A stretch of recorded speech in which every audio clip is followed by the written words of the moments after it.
Hi, it's me, Gemma again. It's just a quick one, which I'm kind of rushing up because um, I have a very strong impression in my heart that I need to share this very quickly.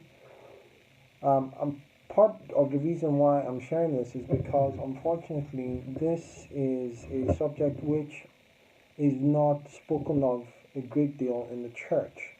Um, it's spoken of in many places in the fringe communities, in the conspiracy theory communities, and so on, but you hardly hear this in church.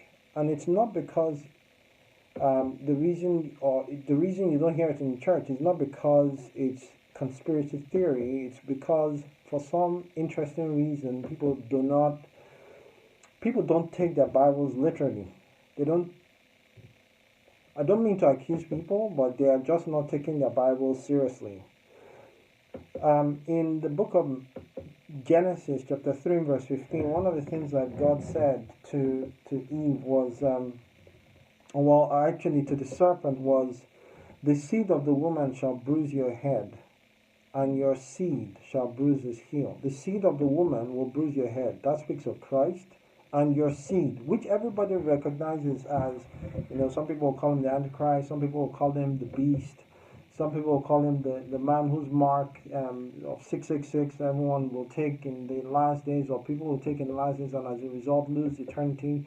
In some places in the Bible, you'll find he has a title, the Assyrian, and so on. Anyway, the reason why I mention him is because there's a part of the scriptures that the Bible refers to that people don't really consider, which is the fact that the Bible says that he's the seed of Satan. Satan is going to have a son. He's not going to have a baby in the traditional sense, he's going to have a son. Now, this has happened before. Just in case you were thinking, how on earth do angels have children? After all, Jesus said that when he was speaking about the folks in heaven not marrying or being given in marriage and so on, he said, for they are like the angels in heaven. Now, the fact that the Bible said that they are like the angels in heaven and they are not given to marriage does not necessarily mean they do not have the plumbing facilities for giving birth to children, because they have done this before. Now, I cannot tell you the precise anatomy through which they did this because I was not there. However, the Bible does describe in a fair amount of detail, just enough to give you pointers to search in the book of Genesis chapter 6. Now, you should go read this yourself, because if I was to explain this subject, we would take far more than the 7 to 10 minutes that I'm hoping to complete this in. But you need to go read this yourself. It's in the book of Genesis chapter 6. You'll find a text somewhere around verses 4 to 6 or thereabouts. And fundamentally, this is the reason why God destroyed the world, or God destroyed everything that crept on the land in the great flood, or in the days of Noah. Okay, it's a big subject, and I really wish I had the time to explain it, but I don't have the time to explain it just now. Suffice to say that there were certain angels who came, saw the daughters of men, and took wives to themselves. The idea of took wives to themselves is not one of they went, they had ceremonies, they took permission of the fathers of these women, and then they had wives. No, it connotes the idea that they forced these women into marriages, unnatural, unwholesome marriages. And then the Bible says that they gave birth to what eventually became giants, the Nephilim. The Bible says in the book of Genesis 6, it says there were Nephilim in the land in those days and afterward. And the reason why the Bible says afterward is because you find them again in the book of Joshua, when Joshua is going through the land of Canaan, ridding the land of all the enemies of Israel. You will find, if you look properly, and it's not hidden. That's the interesting part. It's not hidden. It's there in plain sight. You will find many times, say around Joshua 14, 15, 16, 17, you'll find many times how that they were getting rid of giants from the land. You will find in the book of Deuteronomy chapter 3 how that God told Moses when they encountered King Og of Bashan, which is in today's Syria, I believe. When Moses encountered him, God said to Moses, do not fear him. Why?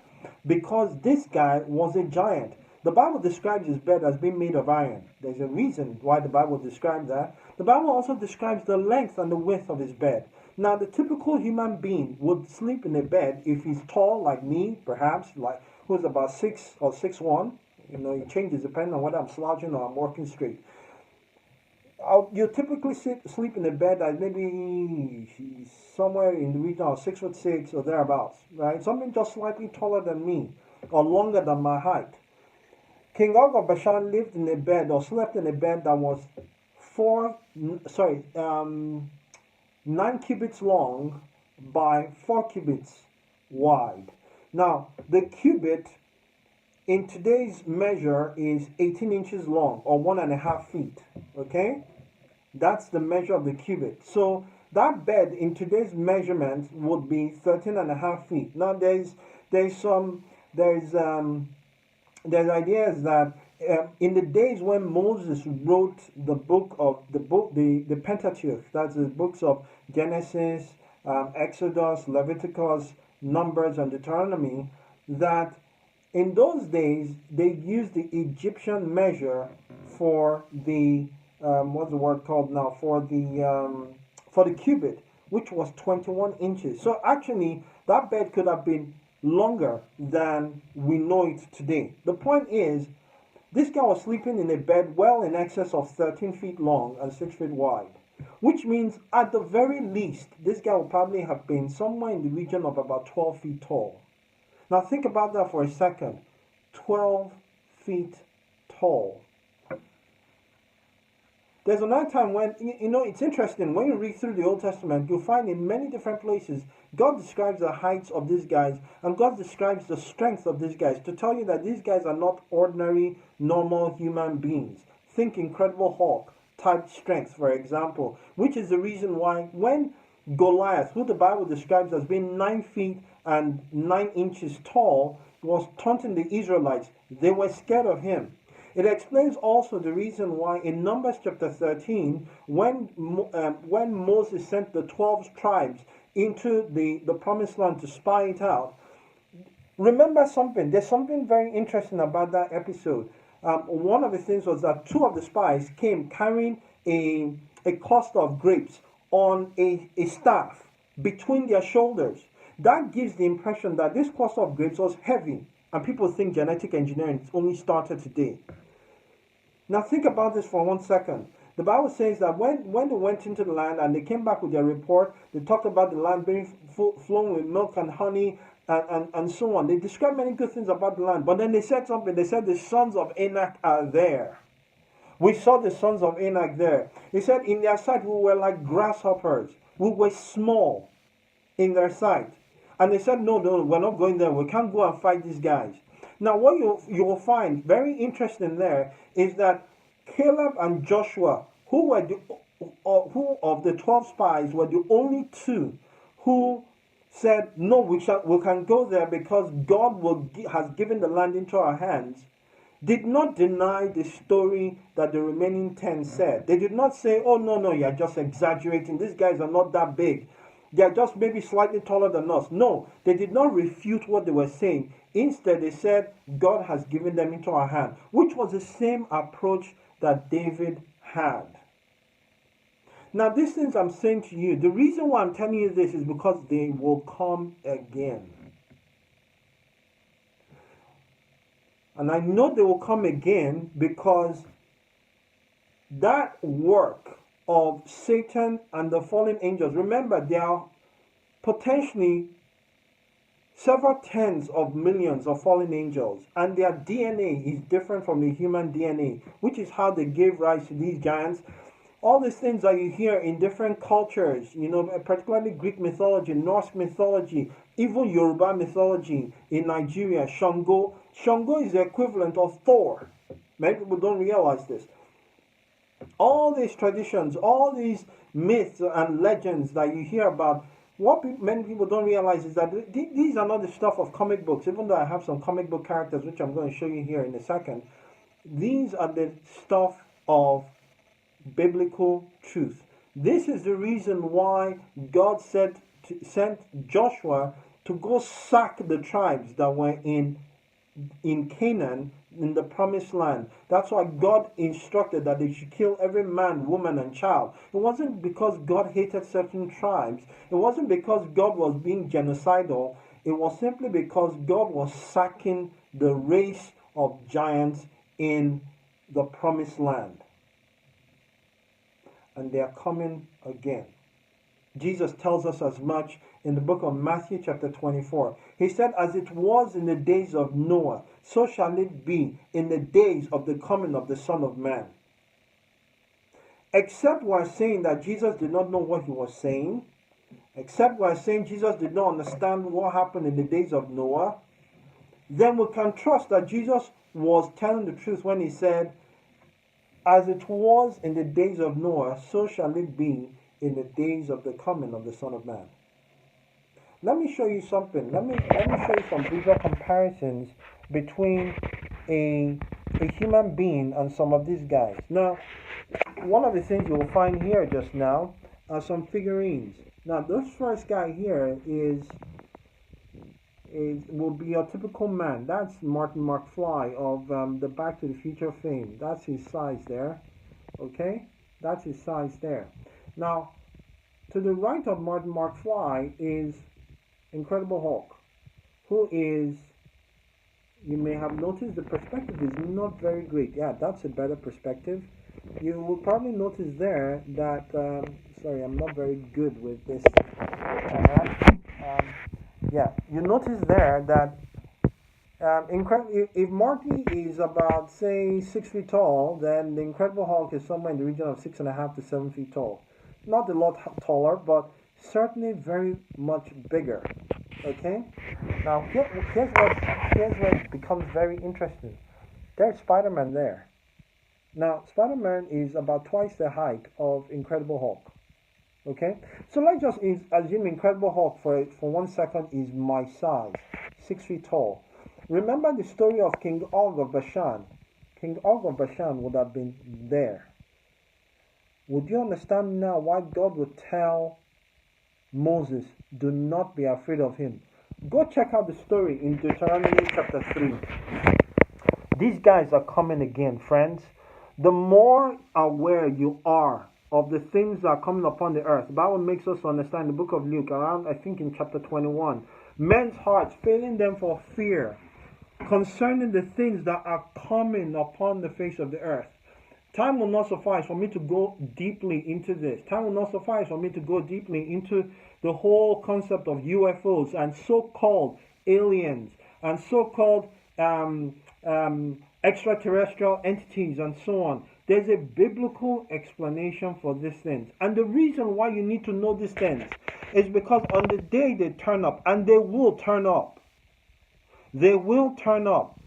It is so that when they turn up, you know what's going on and you have the right approach. Because believe you me, many people, many Christians especially, will be so puzzled they will ask themselves if the Bible is true. Because when these guys return, they're going to tell you that they created you. I hope for your sake and for mine that we're not here when this happens. There's a part of me that kind of hopes this never does happen. But if Jesus said it was going to happen, if Jesus said it is going to happen, then it definitely will happen. Friends, go take a look at those scriptures again. You'll find the story of Goliath in 1 Samuel chapter 17. It's intriguing how that you'll find that with Goliath, the Bible describes him as having six fingers on each hand and 6 toes on each foot. The Bible describes his height as being somewhere in the region of 9.5 or 9'9". The Bible then describes the weight of his armor, the weight of his spear, and so on. You can actually take those weights that are described in the Bible and convert them into modern day weights.